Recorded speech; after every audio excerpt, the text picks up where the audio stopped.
किसी ऐसी चीज़ का ख्याल रखना जो बेज़ुबान हो, जो अपना ख्याल ना रख सकती हो, ये सेंस ऑफ रिस्पॉन्सिबिलिटी देता है हमारे बच्चे। बाबा ने मुझे घर पे ही एक छोटी सी दुनिया बना दी थी। मैं 4 साल की उम्र में 200 ब्रायलर और 200 देसी मुर्गी घर पे पाली है। तो हमारे यहाँ कहा जाता है ट्राई अगेन एंड अगेन, आप कोशिश करते रहें, आप कामयाब हो जाएंगे।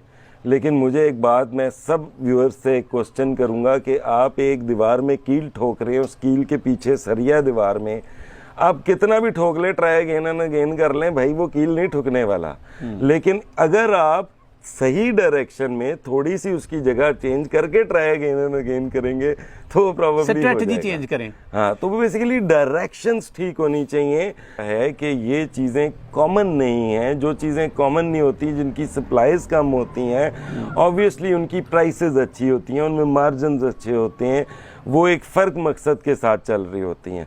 देसी पोल्ट्री को पालना बहुत कन्वीनियंट है, लेकिन उसके अंदर वो मार्जिन्स नहीं है। फार्मर बेचारा पूरा साल मेहनत करता है, फीड के पैसे पूरे नहीं होते, फीड के पैसे भी पूरे नहीं हो पाते। राख में मेहंदी के बीज, एलोवेरा, बहुत सारी इतनी खूबसूरत कुदरती चीज़ें हैं, उनके इस्तेमाल करें आप। मतलब मैं आपको एक एग्जांपल देता हूं कि गर्मी से मुर्गियां हाँफ रही होती हैं, जिसे हम चिकन बार्किंग कहते हैं। देखिए, पोल्ट्री से एसोसिएशन मेरी 31 ईयर्स एज है मेरे, लेकिन 27 ईयर्स का मेरा पोल्ट्री एक्सपीरियंस है।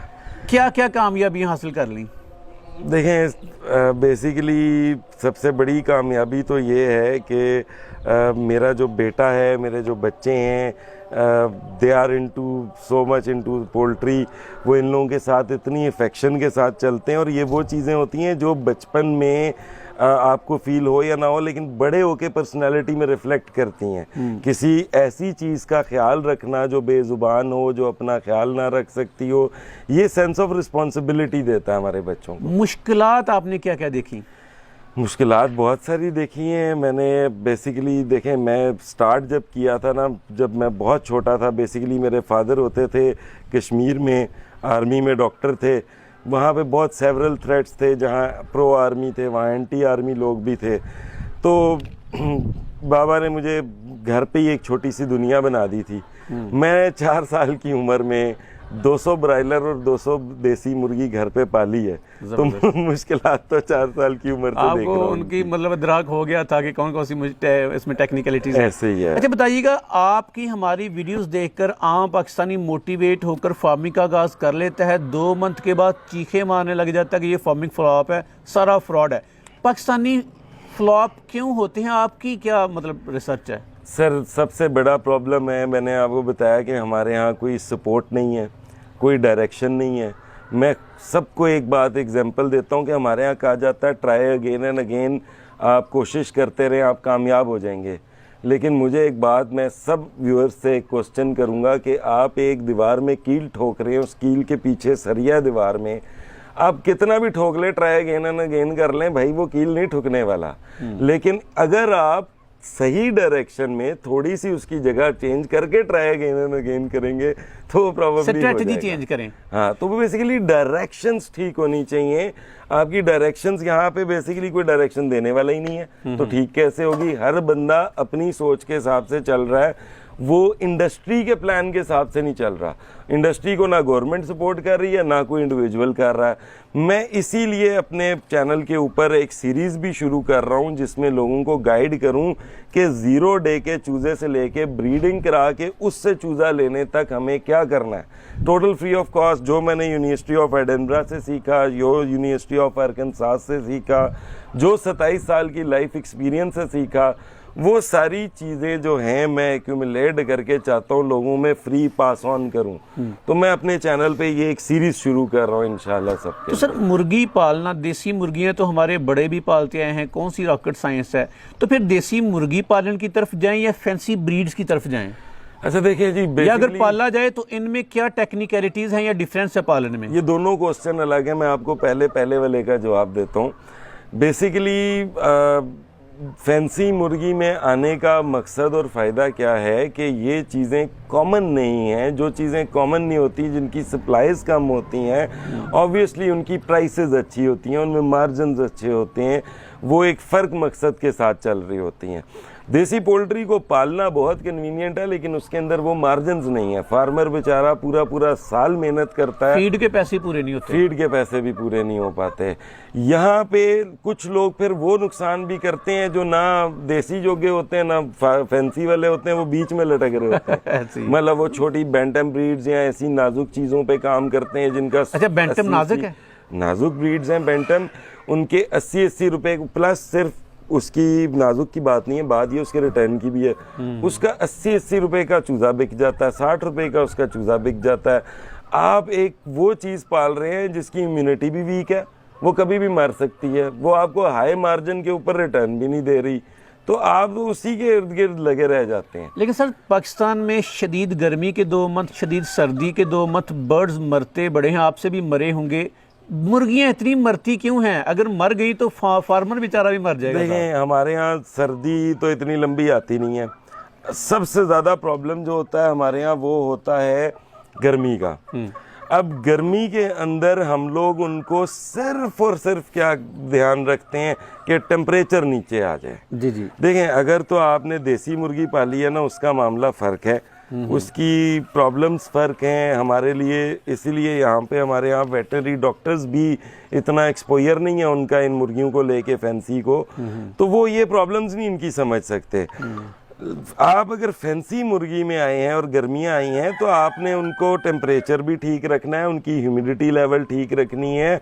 आपने खुराक में मेहंदी के बीज, एलोवेरा, बहुत सारी इतनी खूबसूरत कुदरती चीज़ें हैं, उनके इस्तेमाल करें आप। मतलब मैं आपको एक एग्जांपल देता हूं कि गर्मी से मुर्गियां हाँफ रही होती हैं, जिसे हम चिकन बार्किंग कहते हैं। अब वो हाँफती हुई मुर्गी को अगर आप मेहंदी के बीज भिगो के पानी में एक रात अगले दिन दें तो मैं आपसे शर्तिया तौर पे कह सकता हूं कि आप हाँफते हुए नहीं देखेंगे। चलें सर, आपके पास जितने भी रिसर्च बेस्ड आजमूदा टोटके हैं इस पर अलग से वीडियो करेंगे। अच्छा फिर बताइएगा ना कि फैंसी मुर्गियां रख ली हैं, इनकी फीड आम, जगह आम, मतलब क्या बिजनेस प्लान देंगे आप लोगों को? देखें हर बंदे की एक अपनी कैपेसिटी है, इसमें कोई फिक्स टूल नहीं है। मैं फ्री ऑफ कॉस्ट कंसल्टेशन देता हूँ रिगार्डिंग बिजनेस मैनेजमेंट। मैंने नस से MBA किया हुआ है, one of the top universities इन पाकिस्तान अल्हम्दुलिल्लाह। उसके साथ साथ मैं फी सबीलिल्लाह ट्रीटमेंट भी करता हूँ आपके बर्ड्स में, चाहे आपने मेरे से लिए हैं या नहीं लिए हैं, दैट्स अनदर चैप्टर। आपके पास जिंदा चीज़ है और उसमें प्रॉब्लम है, मैं उसका ट्रीटमेंट करता हूँ। मैं बेसिकली मेरे पास पूरा एक बोर्ड ऑफ डॉक्टर्स भी है जो हम कंसल्टेशंस भी कर लेते हैं। इवन के कोई बहुत स्वेयर कंडीशंस हो तो हम विजिट्स भी कर देते हैं, टोटल फ्री ऑफ कॉस्ट। ठीक है। फिर उसके बाद जो कुछ लोग होते हैं वो पोल्ट्री मेडिसिन बहुत एक्सपेंसिव होती हैं, हम वो भी देते हैं फ्री ऑफ कॉस्ट। और ये सारी चीज़ों में कहीं बाउंडेशन नहीं है कि आपने हमसे चूजा लेना ही लेना है। चलिए बताइएगा कि आपके माशाल्लाह जिधर देखें नज़र चलती है, देखा जाए उधर ही बर्ड्स के प्रोटोकॉल हैं, खूबसूरती के शाहकार आपने यहाँ माशाल्लाह तमीर किए हैं। बताइएगा सुबह से लेकर शाम तक या रात भी 24 आवर्स आपके बर्ड की रूटीन या प्रोटोकॉल्स क्या क्या हैं? देखें प्रोटोकॉल्स और रूटीन जो है ना वो basically time to time, weather to weather change होना शुरू हो जाती है। अब आजकल जैसे गर्मी बढ़ना शुरू हो गई है तो आप देख रहे हो कि मैं दोपहर के वक्त किसी को कोई किसी किस्म की फीड नहीं देता। या आप नेट्स देख रहे हैं जिनमें वेजिटेबल्स लटकी हुई हैं। जी जी बिल्कुल। ये वेजिटेबल्स भी वो हैं, आज इनको कद्दू डाला हुआ है बेसिकली, तो हम ठंडी जो सब्जियां हैं वो इनको रोज़ डाल देते हैं। गर्म सब्जियों में सिर्फ एक पालक है जो हम कभी कभी बीच में इनको थोड़ी डाल देते हैं। ये पूरा दिन इससे होता है, इनकी बड़ी हेल्दी एक्टिविटी होती है।